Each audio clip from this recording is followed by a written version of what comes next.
Okay, good morning everyone. आज हम लोग computer architecture and hardware maintenance में अपने 7th क्लास लेने जा रहे हैं, जिसमें हम अपना नया टॉपिक आज पढ़ेंगे जो कि है मेमोरी हायरार्की। तो मेमोरी हायरार्की से मतलब है कि आपकी जितने भी टाइप्स की मेमोरी होती है कंप्यूटर में, तो उसको किस तरह हम लोग प्लेस करते हैं, मतलब उनका ऑर्डर या उनका सीक्वेंस क्या होता है, तो उसके बारे में हम लोग मेमोरी हायरार्की में पढ़ते हैं।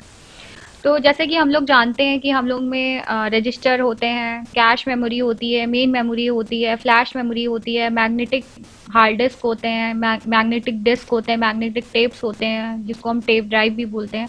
ये सारी हमारी क्या होती है, मेमोरीज होती हैं जो कि हमारे कंप्यूटर में प्रेजेंट होती हैं। ठीक है। तो क्या होता है बेसिकली जो जितने भी टाइप्स की ये मेमोरी हमारी होती है उसको हम एक सीक्वेंस में प्लेस करते हैं।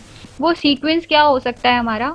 एक तो यहाँ पे जैसे आपको दिख रहा होगा कि मैंने इसके बगल में इसके साइज दिखा रखे हैं। पहले आपको रजिस्टर है, रजिस्टर का साइज दिखा रखा है बाइट्स। ठीक है। फिर कैश मेमोरी है, वो केबी और एमबी में होती है। जो आपकी मेन मेमोरी है वो जीबी में होती है। जो आपकी फ्लैश मेमोरी या यूएसबी होती है वो भी आपकी जीबी में होती है। जो आपकी हार्ड डिस्क वगैरह होती है वो टीबी में होती है। और जो आपकी मैग्नेटिक टेप्स वगैरह होते हैं वो बीई या ईबी में बोला जाता है, इसमें होती हैं। अभी ये भी बताऊंगी क्या ये इसका फुल फॉर्म होता है, ये भी सब बताऊंगी, डिस्कस करूंगी अभी। तो चलिए एक एक करके अपने मेमोरी को समझते हैं। पहले तो ये समझिए, ये जो आपका ट्रायंगल बनाया गया है मेमोरी का, ये मेमोरी हायरार्की का जो ट्रायंगल बनाया गया है, ये बेसिकली क्यों बनाया गया है? ये एक तो हमारी क्या दिखा रही है, साइज दिखा रही है। और प्लस क्या दिखा रही है, ये हमारी दिखा रही है साइज के साथ साथ दिखा रही है कॉस्टिंग। ठीक है। अब ये समझिएगा, जो हम लोग बॉटम टू अप जाते हैं, जब हम बॉटम अप अप्रोच यूज करते हैं तो हमारी क्या होती है, साइज डिक्रीज होती है। मतलब नीचे से जब हम ऊपर जाते हैं तो क्या होती है, हमारी साइज डिक्रीज होती है और हमारी क्या होती है, कॉस्ट इंक्रीज होती है। मतलब जब हम रजिस्टर की बात करेंगे तो साइज हमारा कम होगा और कॉस्ट हमारी सबसे ज़्यादा होगी। ठीक है। फिर ऐसे ही अगर हम लास्ट की बात करते हैं, जैसे हमारे मैग्नेटिक टेप्स हो गए या टेप ड्राइव्स हो गई हमारी, इसकी बात करते हैं तो इसमें क्या होता है, हमारी साइज तो सबसे ज़्यादा होती है बट हमारी कॉस्ट क्या होती है, लो हो जाती है। अब ये भी समझेंगे कि ऐसे उल्टा क्यों हो रहा है, क्योंकि हमारी साइज कम है और कॉस्ट ज़्यादा है। वैसे तो अभी तक हम लोग पढ़ते आए हैं कि अगर जो चीज़ हमारी बड़ी होती है, जिसकी साइज ज़्यादा होती है, उसकी कॉस्ट भी ज़्यादा होनी चाहिए। अभी तक हम लोग ये पढ़ते आए थे। बट ऐसा नहीं होता है कंप्यूटर में, वो भी समझेंगे क्यों नहीं होता है। ठीक है। तो चलिए अब डिस्कस करते हैं रजिस्टर को। हम लोग ने अपने प्रीवियस जो भी हमने लेक्चर्स लिए हैं उसमें मैंने बताया था कि हमारे रजिस्टर्स क्या होते हैं। ठीक है। रजिस्टर्स क्या होते हैं, हमारे कलेक्शन ऑफ बिट्स होता है, जिसको हम एक फिक्स नंबर ऑफ बिट्स को एक तरीके से रजिस्टर कह सकते हैं। ठीक है। और सिंगल बिट को हम लोग फ्लिप फ्लॉप कह सकते हैं। और यहाँ पे रजिस्टर क्या कह सकते हैं, collection of flip flop can be called as registers. ठीक है। तो जो यहाँ पे साइज दी गई है तो वो हमारे बाइट्स या बिट्स दोनों लिख सकते हैं, दोनों में हो सकती है। ठीक है।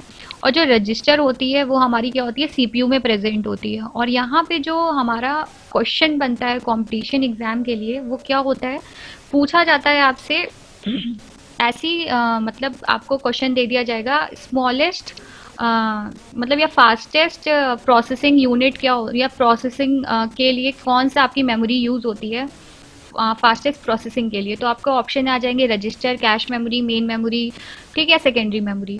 तो आपको ऑप्शन क्या चूज़ करना होगा, हमेशा रजिस्टर, क्योंकि रजिस्टर में हमारी प्रोसेसिंग होती है इंस्ट्रक्शन की, सबसे ज़्यादा फास्टेस्ट किस में होती है, रजिस्टर्स में होती है।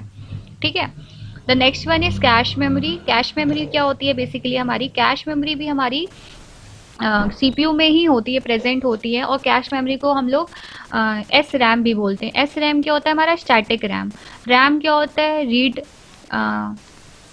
रैम क्या होता है, हमारा रैंडम एक्सेस मेमोरी। ठीक है। तो हमारा क्या होता है, बेसिकली ये स्टैटिक रैंडम एक्सेस मेमोरी होती है कैश। और स्टैटिक से क्या मतलब है, रैंडम एक्सेस मेमोरी से क्या मतलब है, ये भी हम डिस्कस करेंगे अभी जब हम आगे बढ़ेंगे तो। ठीक है। तो मतलब कैश मेमोरी को आप एक तरीके से स्टैटिक रैम भी बोला जा सकता है। क्या होता है यहाँ पे, रैंडम एक्सेस मेमोरी का मतलब क्या होता है कि आप रैंडमली को आप मेमोरी में जो भी आपका डेटा प्रेजेंट होता है उसको आप रैंडमली एक्सेस कर सकते हैं, तो उसको आप कह सकते हैं रैंडम एक्सेस मेमोरी। ठीक है। ये क्या होती है, आपकी जो रैम होती है वो वॉलेटाइल इन नेचर होती है। वॉलेटाइल का मतलब होता है कि जैसे हमारी पावर, जैसे हमारे सिस्टम में कोई हमारा डेटा सेव है, हमने सेव नहीं किया, हमने स्टोर किया है खाली, ठीक है। और हमारा क्या हुआ, पावर सप्लाई चली गई, तो क्या होगा, वो डेटा हमारा क्या होगा, डिलीटेड हो जाएगा अपने आप, क्योंकि वो चीज़ सेव नहीं की थी हमने कहीं भी जाके। हम अपना काम कर रहे थे और लाइट चली गई, लाइट चली जाने की वजह से हमारा सिस्टम बंद हो गया, तो जो भी हमारा डेटा था वो क्या होगा, वाइप आउट हो जाएगा। वाइप आउट मतलब डेटा हमारा चला जाएगा। तो इसका मतलब क्या होता है, ये नेचर कैसा हुआ, ये नेचर को हम बोलते हैं वॉलेटाइल नेचर। और नॉन वॉलेटाइल नेचर किसका होता है, रोम का होता है। कौन सा होता है, रीड ओनली मेमोरी। जब हम अपना सिस्टम ऑन करते हैं तो जो आपका ऑपरेटिंग सिस्टम होता है, तो उसमें जो आपका डेटा होता है वो कैसा होता है, रीड ओनली मैम, क्या होता है आपका, रीड ओनली मेमोरी। मतलब आप उसको सिर्फ रीड कर सकते हैं, उसको चेंजेस नहीं कर सकते हैं। वो कैसा होता है, नॉन वोलाटाइल होता है। जो कि आपकी लाइट चली जाती है, आप दोबारा से अपना सीपीयू या सिस्टम ऑन करते हैं, तो क्या होता है कि आपका जो भी आपका ऑपरेटिंग सिस्टम होता है वो वापस से रीस्टार्ट होता है। तो कोई चीज़ आपकी डिलीटेड नहीं होती है वहाँ से। तो इस टाइप को डेटा को क्या बोलते हैं, रैंडम रीड ओनली मेमोरी, ठीक। तो वो आपका क्या होता है, रीड ओनली मेमोरी। और जो वो आपका वॉलेटाइल इन नेचर होता है वो रैंडम एक्सेस मेमोरी होता है। कैश मेमोरी को हम लोग क्या बोलते हैं, स्टैटिक रैम, ठीक। ये भी बोला जाता है, याद रखिएगा क्योंकि आपके क्वेश्चन कंपटीशन में पूछे जाते हैं। इसका जो साइज होता है वो क्या होता है, केबी या एमबी। केबी और एमबी क्या होता है, कमेंट करके बताइए। किलो बाइट या फिर मेगाबाइट, ठीक है। ये क्या होता है, किलो बाइट या मेगाबाइट के साइज में होता है, ये साइज दे रखी है इसकी। फिर नेक्स्ट आता है आपका मेन मेमोरी। मेन मेमोरी क्या होती है, मेन मेमोरी भी आपकी क्या, मेन मेमोरी को हम लोग डायनेमिक रैम भी बोलते हैं। डायनेमिक रैम क्या होता है, डायनेमिक मतलब क्या होता है, आपकी यहाँ पे जो भी डेटा होता है वो चेंज किए जा सकते हैं। और स्टैटिक में क्या होता है, at the time of processing आप डेटा को चेंज नहीं करते हैं, ठीक। वो स्टैटिक डेटा होता है। और जब हम मेन मेमोरी की बात करते हैं तो यहाँ पे क्या होता है, डायनेमिक रैम होता है हमारा, जो जो हम लोग रैंडम एक्सेस मेमोरी, जो भी हम एक्सेस करते हैं मेमोरी से, तो वो आपका डेटा चेंज किया जा सकता है डायनेमिकली, ठीक। ये हमारी क्या होती है, मेन मेमोरी होती है। तो जो भी हमारा पूरा प्रोग्राम होता है वो कहाँ जाके स्टोर होता है, मेन मेमोरी में। और जो उसका सब पार्ट होता है वो कैश में जाता है, और जो काम चल रहा होता है वो हमारा रजिस्टर पे जाके सेव होता है। मतलब जो जो डेटा जिस सीक्वेंस में चाहिए होता है, वैसे हमारा क्या होता है, जो भी सेट ऑफ इंस्ट्रक्शन होते हैं हमारे प्रोग्राम्स के, वो ऐसे ऐसे स्टोर किए जाते हैं, ठीक। तो इसकी साइज़ क्या होती है, जीबी होती है, गीगाबाइट होती है, ठीक है। नेक्स्ट आता है हम लोग का यूएसबी और फ्लैश मेमोरी। मतलब जो आपकी मेन मेमोरी होती है वो प्राइमरी मेमोरी कहलाती है, जो आपका रजिस्टर और कैश होता है ये आपका इंटरनल मेमोरी कहलाता है, ठीक। जब हम यूएसबी और फ्लैश मेमोरी की बात करते हैं और मैग्नेटिक डिस्क या हार्ड डिस्क की बात करते हैं, ये दोनों हमारा क्या होता है, सेकेंडरी स्टोरेज होता है। और इसकी जो अब देखिए ये दोनों का देखा जाए, फ्लैश मेमोरी और मैग्नेटिक डिस्क, ठीक है, यूएसबी या हार्ड डिस्क, ये जो आपका होता है, ये दोनों जो होते हैं वो सेम लेवल पे आते हैं एक तरीके से, सेकेंडरी स्टोरेज में दोनों आते हैं। बट ये फ्लैश मेमोरी ऊपर लिखा गया और हार्ड डिस्क नीचे लिखा गया, क्यों, क्योंकि इसकी जो आपकी साइज़ होती है यूएसबी की या फ्लैश मेमोरी की, जो साइज़ होती है वो कम होती है, ये गीगाबाइट में होती है। और जो आपकी हार्ड डिस्क होती है, मैग्नेटिक डिस्क होती है, वो टेराबाइट की होती है। और जो ट्रायंगल हम लोगों ने ये मेमोरी हायरार्की का दिखा रखा है, ये एक्चुअली क्या है, साइज़ बेस्ड है। तो रजिस्टर का साइज सबसे छोटा, फिर उससे बड़ा कैश, फिर उससे बड़ा मेन मेमोरी, फिर उसके बाद यूएसबी या फ्लैश मेमोरी, उसके बाद हार्ड डिस्क। इसलिए इसको हमने सेकंड इसके बाद प्लेस किया है, मतलब फ्लैश मेमोरी के बाद प्लेस किया है हार्ड डिस्क को, ठीक है। तो हार्ड डिस्क और फ्लैश जो मेमोरी है आपकी सेकेंडरी स्टोरेज में आती है। और जो आपकी ये हार्ड डिस्क होती है, इसका साइज क्या होता है, ये आपका होता है टेराबाइट में होता है, ठीक है। और ये जो आपका लास्ट में आता है मैग्नेटिक टेप्स या टेप ड्राइव्स, ये आपकी टर्चरी क्या होती है, स्टोरेज होती है। पहले इंटरनल स्टोरेज होता है, इंटरनल मेमोरी होती है, फिर प्राइमरी मेमोरी होती है, देन सेकेंडरी, देन टर्जरी, ठीक है। टर्जरी में क्या होता है, पीटी होता है, मतलब पेंटाबाइट होते हैं यहाँ पे। मतलब आपका टेराबाइट के बाद क्या आता है, पेंटाबाइट आता है, ठीक है। ये इसकी साइज हो गई। और क्या होता है, देखिए जो रजिस्टर होते हैं उसकी कॉस्ट सबसे ज़्यादा होती है, जैसे मैंने बताया इनकी साइज़ सबसे कम होती है और कॉस्ट सबसे ज़्यादा होती है। ऐसा क्यों, ये ऐसा क्वेश्चन पूछा जाता है आपसे। आप समझने की कोशिश करिएगा इस चीज़ को, क्यों ऐसा होता है।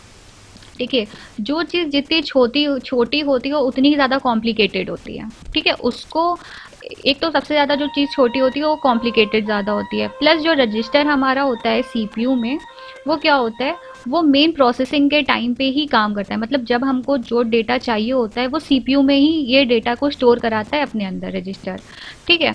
तो क्या होता है, हमको रजिस्टर की ज़रूरत ज़्यादा होती है, तो क्या होता है, इसकी कॉस्ट ज़्यादा हो जाती है।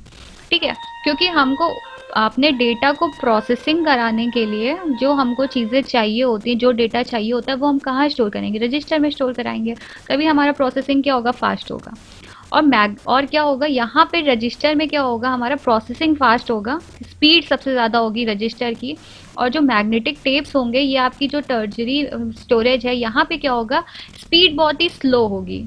ठीक है, क्योंकि ये यहाँ से आप पहले फेच करेंगे, एक टर्जरी स्टोरेज से लाएंगे, फिर सेकेंडरी में लाएंगे, फिर प्राइमरी में लाएंगे, फिर जाके आप इंटरनल मेमोरी में ला पाएंगे। तो यहाँ पे क्या होता है, स्पीड आपकी सबसे कम हो जाती है, और यहाँ पे जो साइज होता है सबसे ज़्यादा हो जाता है, बड़ा हो जाता है। ठीक है, मेरे ख्याल से ये मेमोरी हायरार्की सबको समझ में आ गया होगा। अगर आ गया हो तो प्लीज़ कमेंट करके बता दीजिए, अगर आ गया हो तो एक बार कमेंट कर दीजिएगा। मैम किलो, ठीक है, वो आपको समझ में आ गया है, तो ये चीज़ आपके लिए जानना बहुत ज़रूरी था। ठीक है, तो एक और डायग्राम आपके लिए मैंने यहाँ पे लाया है मेमोरी हायरार्की का। तो आप इससे भी पढ़ सकते हैं, उससे भी पढ़ सकते हैं, वो ज़्यादा अच्छे डिटेलिंग में दी गई है, ये थोड़ा कम डिटेल में दिया है। इसमें आपको खाली कुछ चीज़ों के बारे में बताया, मतलब एक आध चीज़ें हटा दी हैं। मतलब आप चाहे तो ये डायग्राम भी बना सकते हैं, चाहे तो वो डायग्राम भी बना सकते हैं। तो यहाँ पे आप बेसिकली ये डायग्राम में आप देख सकते हैं increase in cost per bit. ठीक है, मतलब क्या होता है कि आपका जैसे जैसे बिट कम होती रहती है, ठीक है, तो आपका कॉस्ट बढ़ता है। जैसे सीपीयू की रजिस्टर में क्या होता है, बिट्स होते हैं, बाइट्स यूज होते हैं, तो यहाँ की कॉस्ट सबसे ज़्यादा होती है, इसलिए एरो कहाँ जा रहा है, नीचे से ऊपर जा रहा है। ठीक है, मतलब क्या हो गया, बॉटम अप अप्रोच हो गई यहाँ पे। ठीक है, बॉटम टू अप जा रहा है, तो ये कैसे हो रहा है, कॉस्ट बढ़ रही है, मतलब रजिस्टर की कॉस्ट सबसे ज़्यादा है। ठीक, और क्या होता है, कैपेसिटी हमारी क्या हो रही है, कम हो रही है। कैपेसिटी मतलब जो आपका स्टोरेज हो रहा है वो कम हो रहा है, मतलब रजिस्टर में जो आप डेटा स्टोर करते हैं वो सबसे कम होता है, बिट्स या बाइट्स में होता है, और जो मैग्नेटिक में वो स्टोर करते हैं वो सबसे ज़्यादा होता है। ठीक है, इतना समझ में आ गया। और स्पीड का अगर आपसे पूछा जाएगा, जैसे यहाँ पे लिखा है increase in capacity and access time. Access time का मतलब सीपीयू में सबसे जल्दी एक्सेस कर दिया जाएगा डेटा, और मैग्नेटिक टेप में सबसे ज़्यादा टाइम लगेगा। ठीक है, एक्सेस टाइम या स्पीड आप एक ही मानिएगा, आपसे ऐसे क्वेश्चन भी पूछ लिए जाते हैं। ठीक, चलिए अब हम लोग मूव ऑन करते हैं आगे स्लाइड में। ये आपके लिए कुछ कैरेक्टरिस्टिक ऑफ मेमोरी हायरार्की मैंने बता रखी है। एक तो कैपेसिटी, जैसे अभी हम लोगों ने बात की कैपेसिटी। ठीक है, कैपेसिटी क्या होता है, मतलब आपका जो भी डेटा आपका स्टोर किया जाएगा उस पर डिपेंड करता है। तो ये मैं पहले आपके लिए पढ़ देती हूँ क्या लिखा है। कैपेसिटी में है, it is the global volume of information the memory can store. As we move from top to bottom in the hierarchy, the capacity increases। अभी जैसे हमने बात की कि ये जो आपका ग्लोबल वॉल्यूम जो भी होता है आपका, मतलब आपका एक तरीके से ये समझिए, जो भी आपका डेटा या मेमोरी आपकी स्टोर की जाती है वो कहाँ से, ऊपर जो आपका रजिस्टर होता है उसमें सबसे कम डेटा स्टोर होता है, जो सबसे नीचे जाते हैं तो सबसे ज़्यादा होता है। तो यही लिखा गया है, we move from top to bottom in the hierarchy, मतलब छोटे से बड़े की तरफ जा रहे हैं, तो टॉप से बॉटम की तरफ जा रहे हैं। ऊपर सबसे कम डेटा है, नीचे सबसे ज़्यादा डेटा है। ठीक है, फिर आता है एक्सेस टाइम। एक्सेस टाइम से क्या मतलब है आपका, एक्सेस टाइम मतलब कोई डेटा को रिट्रीव करना, फेच करना, ठीक है, या रीड राइट ऑपरेशन या रिक्वेस्ट परफॉर्म करना, उसमें जो अभी आपका टाइम यूज़ किया जाएगा उसको हम क्या कहते हैं, एक्सेस टाइम।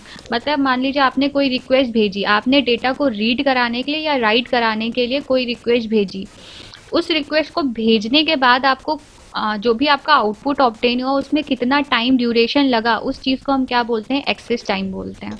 ठीक है, तो एक पढ़ देती हूँ पहले आपके लिए क्या लिखा है। It is the time interval between the read and right request and the availability of the data. ठीक है, ये क्या होता है, आप कोई रीड ऑपरेशन या राइट ऑपरेशन करा रहे हैं, उसके बीच का जो समय होता है उसको क्या कहते हैं, एक्सेस टाइम कहते हैं। ठीक है, जो आपने कंप्लीशन ऑफ आपका इंस्ट्रक्शन में जो भी टाइम लगता है उसे हम एक्सेस टाइम कहते हैं। फिर क्या लिखा है आपके लिए, यहाँ लिखा हुआ है, as we move from top to bottom in the hierarchy the access time increases. अब जैसे बताया गया है कि जैसे जैसे जैसे हमारी क्या होगी, मेमोरी या डेटा हमारा बढ़ता जाएगा, वैसे वैसे उसको फेच कराने में क्या लगेगा, टाइम ज़्यादा लगेगा।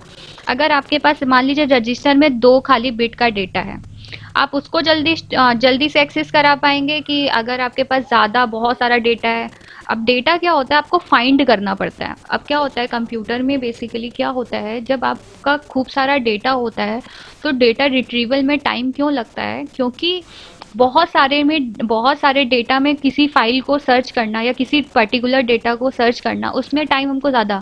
जैसे आप नॉर्मल एग्जांपल ले लीजिए, बहुत सारी अगर आपके पास किताबें हैं, ठीक है, एक के ऊपर एक के ऊपर एक ऐसे फाइल बना के रखी गई है, उसमें से अगर आप एक फाइल निकालना चाहेंगे तो आपको ज़्यादा टाइम लगेगा। वैसे ही अगर आपके पास दो या एक ही फाइल रखी है तो उस चीज़ को फेच करना आसानी रहेगी। वैसे ही क्या होता है यहाँ पे क्या होता है, ऐसे ही एक्सेस टाइम में होता है। जब हम कोई ऑपरेशन परफॉर्म करते हैं तो हम लोग को कोई कोई रिक्वेस्ट हम देते हैं रीड या राइट की, तो जब हमारे पास एक ही डेटा है तो हमको उसी पे काम करना है, तो हमको टाइम ज़्यादा नहीं लगेगा ढूंढने में। जब हमारे पास ज़्यादा डेटा है, उसमें से हमको किसी एक डेटा पे काम करना है, तो उस पर हमको ढूंढने में टाइम लगेगा। ठीक है, तो ये क्या होता है, जब हम ऊपर की बात करते हैं, जब हम रजिस्टर की बात करते हैं, तो वहाँ पे हमारा टाइम सबसे मिनिमम लगता है। और जब हमारा नीचे आते हैं, मतलब हम मैग्नेटिक टेप्स में आते हैं, तो वहाँ पे जो हमारा एक्सेस टाइम होता है वो सबसे ज़्यादा होता है। ठीक है, यही आपको एक्सप्लेन किया गया है यहाँ पे। फिर आता है कॉस्ट पर बिट। जैसे अभी मैंने बताया, ये जस्ट अपोजिट होता है एक्सेस टाइम और कैपेसिटी के। जैसे क्यों, क्योंकि जैसे जो चीज़ हमारी बॉटम में होती है वो कम कॉस्टली होती है। जैसे हमारी जो एक्सटर्नल मेमोरी होती है, एक्सटर्नल मेमोरी से समझते हैं हम, जैसे जो हमारी मैग्नेटिक टेप्स होती है, टर्जरी मेमोरी होती है, वहाँ पे क्या होता है, जो हमारा कॉस्ट होता है वो कम होता है, क्योंकि वो आराम से यूज़ किया जाता है। मतलब आप डेटा स्टोरेज वगैरह के लिए यूज़ करते हैं, सेकेंडरी मेमोरी वो सब हो गया, जो आपका एक्सटर्नल मेमोरी हो गई, या आप डेटा स्टोरेज के लिए यूज़ करते हैं।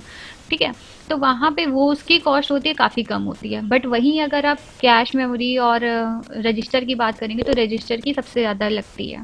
ठीक है, ये आपके लिए पढ़ देती हूँ क्या लिखा है। As we move from the bottom to up in the hierarchy the cost per bit increases. मतलब हम नीचे से जब ऊपर की तरफ जाते हैं, मतलब हम लोग मैग्नेटिक टेप से रजिस्टर की तरफ जाते हैं, तो क्या होता है, हमारा कॉस्ट बढ़ जाता है। ठीक है, यहाँ लिखा हुआ है internal memory is costlier than external memory.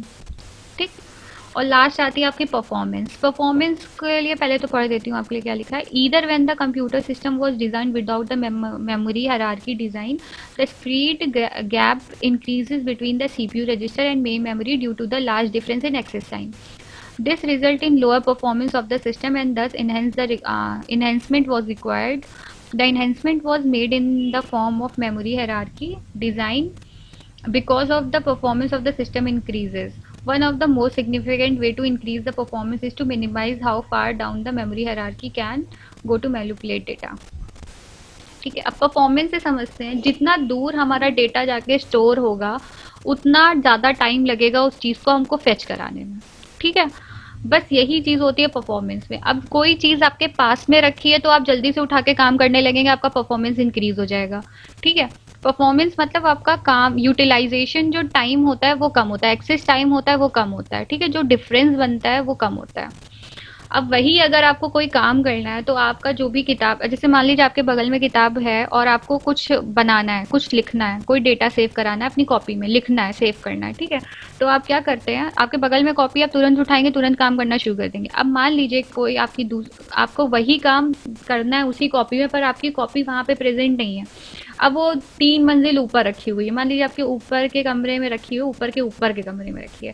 तो पहले तो आप नीचे ऊपर जाएंगे, वहाँ से कॉपी ग्रैब करेंगे, फिर वापस से नीचे आएंगे, फिर बैठेंगे, फिर जाके अपना काम करना शुरू करेंगे। ठीक है, तो इससे क्या होगी, आपकी परफॉर्मेंस कम हो जाएगी।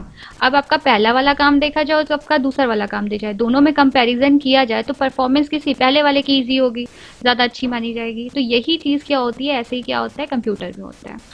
ठीक है, यहाँ तक कोई डाउट, यहाँ तक कोई डाउट?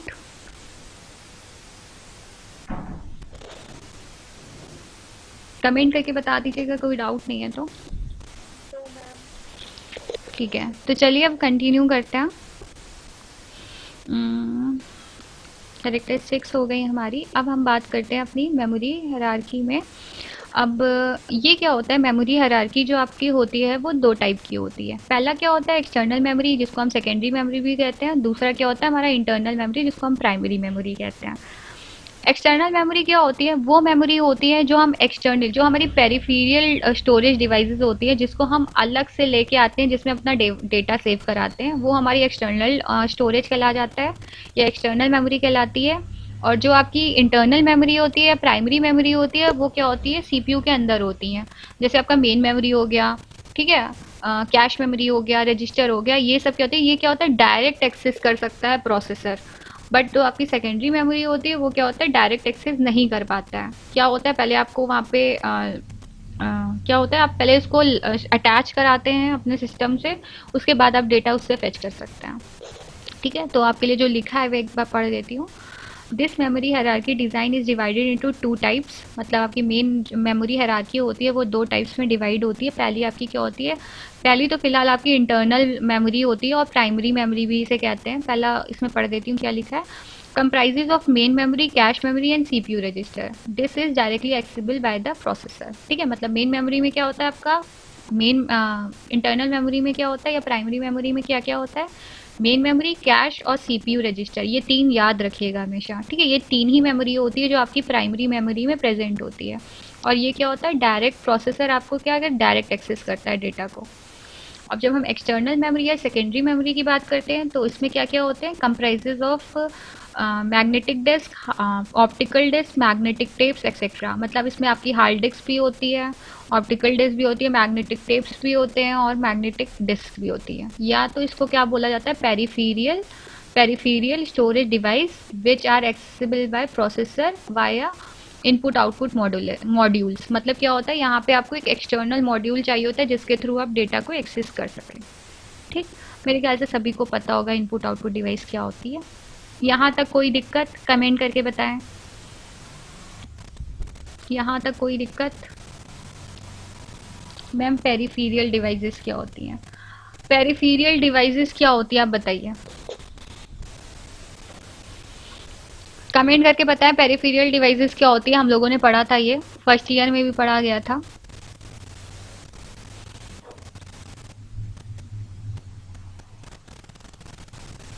हाँ, वेरी गुड वंदना, वेरी गुड सिमरन।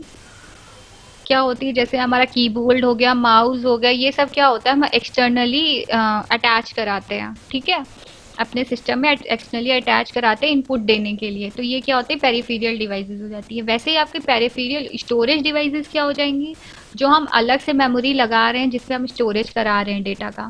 जैसे आपकी सेकेंडरी मतलब हार्ड डिस्क हो गया। ठीक है, ओके वेरी गुड, सबको पता है। चलिए फिर अब कंटिन्यू करते हैं हम आगे। नेक्स्ट स्लाइड में मूव ऑन करते हैं। ये है आपके लिए, इसको ज़्यादा नहीं पढ़ेंगे क्योंकि आप लिए पढ़ा हुआ है ऑलरेडी। हमारा रैंडम एक्सेस मेमोरी रैम होता है और रीड ओनली मेमोरी क्या होता है, रोम होता है। ये क्या होती है, हमारी टाइप्स ऑफ मेमोरी में आता है। ठीक है, टाइप्स ऑफ मेमोरी क्या होती है, एक होती है रैम, दूसरी की होती है रोम। रैम होता है हमारा रैंडम एक्सेस मेमोरी और रोम होता है हमारा read only memory. RAM random access memory क्या दो टाइप की होती है, एक होती है स्टैटिक, वो होती है डायनेमिक। ठीक है, ये एस रैम लिखा हुआ है मतलब स्टैटिक रैम और डी रैम लिखा हुआ है डायनेमिक रैम। ठीक है, स्टैटिक रैम में क्या होता है, आपका कैश मेमोरी में स्टैटिक रैम यूज़ होती है, या कैश मेमोरी को ही आप स्टैटिक रैम भी बोलते हैं, और जो आपकी मेन मेमोरी होती है उसको आप डायनेमिक रैम बोलते हैं। स्टैटिक रैम में जो आपका डेटा होता है वो उसमें चेंजेस नहीं होते हैं, और जो आपका डायनेमिक रैम होता है उसमें डेटा चेंज होता है। रैम का मतलब क्या होता है, रीड रैंडम एक्सेस मेमोरी का क्या मतलब होता है, आपका जो भी डेटा होता है वो एक पर्टिकुलर फिक्स लोकेशन में जाके स्टोर हो जाता है। ठीक है, आपका जो भी डेटा होता है फिक्स लोकेशन में जाके स्टोर हो जाता है। ठीक, और क्या होता है, ये वॉलेटाइल इन नेचर होता है। ठीक, अगर मान लीजिए आपने कहीं जाके स्टोर किया, ठीक है, आपने डेटा को सेव नहीं करा, जैसे मान लीजिए आपने कोई पीपीटी बनाई, आपने अभी सेव नहीं करी, या क्या हुआ, लाइट चली गई, आपका सिस्टम बंद हो गया। ठीक, तो क्या होगा, वो पीपीटी क्या होगी, डिलीट हो जाएगी अपने आप, या डिस्ट्रॉय हो जाएगी, या मतलब नहीं प्रेजेंट नहीं रहेगी, रिमूव हो जाएगी। ठीक है, वाइप आउट हो जाएगी, कुछ भी कह लीजिए। क्यों, क्योंकि आपका ये डेटा था वो क्या हुआ, आपने अभी तक इसको सेव नहीं किया, खाली आपने स्टोर करा, आपने बनाया पीपीटी और उसके बाद अपने जैसे ही हुआ लाइट चली गई, पावर ऑफ में क्या हुआ, लाइट चली गई। ठीक, तो क्या हुआ, आपका ये पीपीटी उड़ जाएगी, फिर मतलब डिलीट हो जाएगी। और अगर हम रोम की बात करते हैं, क्या होता है आपका, रीड ओनली मेमोरी की बात करते थे, नाम से समझ में आ रहा होगा, रीड ओनली मेमोरी मतलब यहाँ हम सिर्फ पढ़ सकते हैं डेटा को और कुछ चेंजेस नहीं कर सकते हैं। तो आपका क्या होता है, पी रोम होता है, ई पी रोम होता है और ई ई पी रोम होता है। इसका फुल फॉर्म बताएं, सबने पढ़ा है, फुल फॉर्म बताएं। पी रोम को क्या बोलते हैं, ई पी रोम को क्या बोलते हैं, ई ई पी रोम को क्या बोलते हैं, कमेंट करके बताएं जल्दी से। इसमें क्या होता है, ये आपकी कमेंट करके बताएं, बोलिए नहीं, कोई कमेंट करके बताएं, सिर्फ सिर्फ और सिर्फ कमेंट करके बताना है आपको। यहाँ पे क्या होता है, रीड ओनली मेमोरी में क्या होता है, रीड ओनली मेमोरी में क्या होता है, आपका जो भी डेटा होता है ये नॉन वॉलेटाइल होता है। मतलब क्या होता है, आपका पावर ऑफ हो जाती है तो भी आपका ये डेटा ऑलरेडी प्रेजेंट रहता है, क्योंकि आप इससे ऐसे ही छेड़छाड़ नहीं कर सकते। आप क्या कर सकते हैं, सिर्फ इसको रीड कर सकते हैं। जब आप दोबारा से अपना सिस्टम ऑन करेंगे, लाइट आने के बाद दोबारा से अपना सिस्टम ऑन करेंगे, तो जो चीज़ें दिखाई देती हैं वो क्या होती हैं, रीड ओनली मेमोरी होती है हमारी। ठीक, चलिए कमेंट करके बताइए, पी रोम क्या होता है, ई पी रोम क्या होता है, ई पी रोम क्या होता है, सब कमेंट करके बताएं।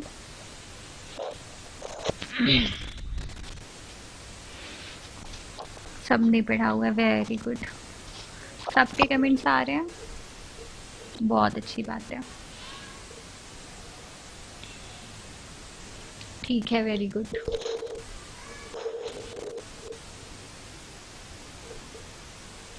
ओके, ये पी रोम क्या होता है, प्रोग्रामेबल रोम होता है आपका। ईपी क्या होता है, इरेजेबल प्रोग्रामेबल रोम होता है। ये इलेक्ट्रिकल इरेजेबल प्रोग्रामेबल रोम होता है आपका। ठीक है, सबके बारे में पता है सबको। ओके, चलिए अब मूव ऑन करते हैं अपने नेक्स्ट स्लाइड में। अब चलते हैं ऑक्सिलरी मेमोरी समझते हैं। क्या होता है हमारी auxiliary memory. An auxiliary memory is also known as the lowest cost, highest capacity and slowest access storage in computer system. जो भी हम लोगों ने पढ़ा अपना, मैग्नेटिक टेप्स हो गया और मैग्नेटिक डिस्क हो गया, ये हमारी क्या होती है, एक तरीके से ऑक्सिलरी मेमोरी होती है। इसमें क्या होता है, हमारी इसकी कॉस्ट भी कम होती है, कैपेसिटी हाई होती है, मतलब स्टोरेज में मतलब स्टोरेज इसका हाई होता है। ठीक है, मतलब आप यहाँ पे सबसे ज़्यादा डेटा स्टोर कर सकते हैं। और इसको एक्सेस, मतलब जब बहुत सारा डेटा है तो उसको एक्सेस करने में क्या लगेगा, टाइम लगेगा। ठीक, तो यहाँ पे क्या दिया गया है, ये क्या होता है, लोएस्ट कॉस्ट, मतलब इसका जो कॉस्ट होता है बहुत ही कम होता है, कैपेसिटी बहुत ज़्यादा होती है, मतलब स्टोरेज बहुत ज़्यादा होता है, और इसमें एक्सेस टाइम क्या होता है, स्लो होता है। ठीक है, it is it is where programs and data are kept for longer term storage and when not in immediate use. मतलब क्या होता है, यहाँ पे वो डेटा स्टोर किए जाते हैं या वो प्रोग्राम्स यूज स्टोर किए जाते हैं जो बहुत टाइम बाद यूज़ होते हैं, मतलब तुरंत इमीडिएट मतलब नहीं यूज़ होता है। ठीक है, जैसे क्या होता है, आप लोग क्या करते हैं, आपकी बहुत सारी पिक्स हो जाती हैं तो आप क्या करते हैं, हार्ड डिस्क में अपने जाके स्टोर करा देते हैं, वीडियोज़ होते हैं उसको जाके स्टोर करा देते हैं और अपनी मेन मेमोरी खाली कर लेते हैं। ठीक है, अपने अपने सिस्टम से खाली कर देते हैं। ठीक, ये क्या हो जाती है, आपकी ऑक्सिलरी मेमोरी हो जाती है। The most common example of auxiliary memory are magnetic tapes and magnetic disk. ये मेरे ख्याल से सबको समझ में आ गया होगा। ठीक, अब मैग्नेटिक डिस्क क्या होता है, कोई बताएगा, कमेंट करके बताएं मैग्नेटिक डिस्क क्या होता है।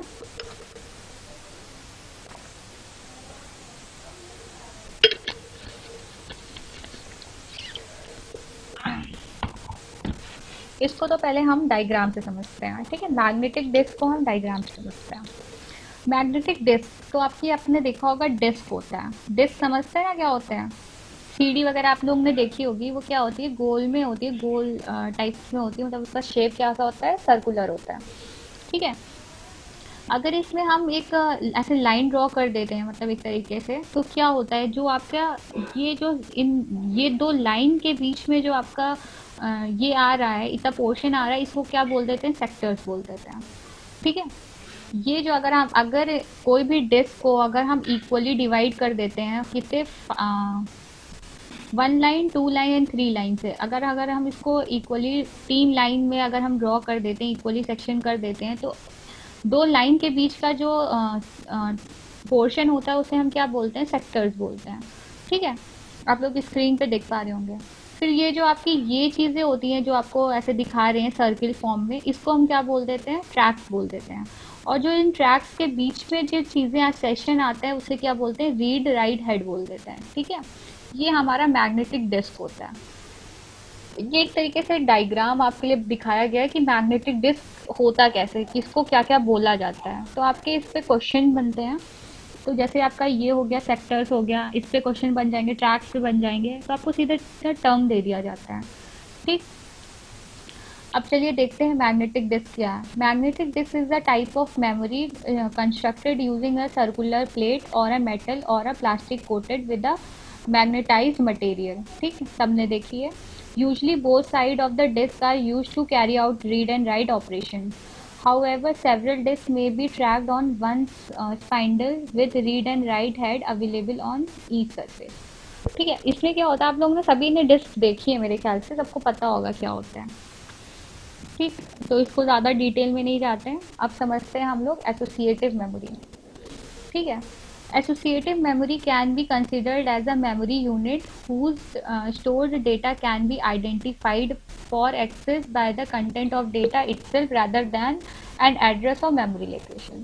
ठीक है, यहाँ पे क्या होता है, बेसिकली एसोसिएटिव मेमोरी की हम बात करते हैं तो क्या करती है, अपनी डेटा को खुद ही मतलब सेल्फ एसोसिएट कराती है, इसको कोई एड्रेस या मेमोरी लोकेशन की ज़रूरत नहीं होती है। ठीक, यहाँ पे क्या दिया है, associative memory is often referred to as a content address memory, इसको हम क्या बोलते हैं, कंटेंट एड्रेसेबल मेमोरी भी बोलते हैं। ठीक, when a write operation is performed an associative memory no address no memory location और memory location is given to the word. मतलब क्या होता है, जब हम कोई राइट ऑपरेशन कराते हैं एसोसिएटिव मेमोरी में तो कोई हम लोकेशन नहीं देते हैं, तो क्या होता है, हम लोग को मतलब कोई एड्रेस या लोकेशन नहीं देना पड़ता है। ठीक है, the memory itself is capable of finding an empty unused location to store the data। ठीक, अब इसका मतलब क्या है समझिएगा। जैसे देखिए ये डायग्राम आपके लिए दिया गया है, अब क्या होता है, आपने कोई रीड एंड राइट ऑपरेशन, ये आपका क्या हो गया, ये आपका जो ब्लॉक है, ये ब्लॉक डायग्राम है एक एसोसिएटिव मेमोरी का। अब क्या हो रहा है, यहाँ पे कोई आप एड्रेस नहीं दे रहे, इसमें आपके क्या होता है, एम वर्ड्स प्रेजेंट रहते हैं। एम वर्ड्स से मतलब समझिएगा एम बिट्स या एम बाइट्स प्रेजेंट रहती हैं। ठीक है, वर्ड्स मतलब बाइट्स होता है, आपको बताया था मैंने। अब क्या होता है, हर बाइट में आपके N number of bits present रहते हैं। अगर आपके यहाँ पे क्या हो गया, एन नंबर ऑफ वर्ड्स, क्योंकि हम वर्ड्स बोलते हैं, बाइट नहीं बोलते, वर्ड्स बोलते हैं। ठीक है, इसमें कोई एड्रेस नहीं प्रेजेंट है। जब तक हम लोगों ने पढ़ा था तो हम लोग ने देखा था एड्रेस होता था सबका, यहाँ पे एड्रेस नहीं है। अब क्या होता है, कोई भी आपका डेटा आता है तो वो कैसे स्टोर होगा, कहीं भी जाके जहाँ उसको फ्री लोकेशन मिलेगी वो वहाँ जाके स्टोर हो जाएगा। तो यहाँ पे उसको कोई भी एड्रेस की ज़रूरत नहीं होती है। ठीक है, और जो डेटा उसकी जो डेटा जो भी उसको रजिस्टर को डेटा चाहिए होगा जिससे वो मैच कर जाएगा, वो डेटा वो फेच कर लेगा। ठीक है, तो ये एक छोटा सा डायग्राम है एसोसिएटिव मेमोरी का। होप आपको यहाँ तक का पूरा लेक्चर समझ में आया होगा। ठीक है, तो यहीं पे हम अपना आज का चीज़ें एंड करते हैं। आज का लेक्चर हम अपना यहीं पे एंड करते हैं।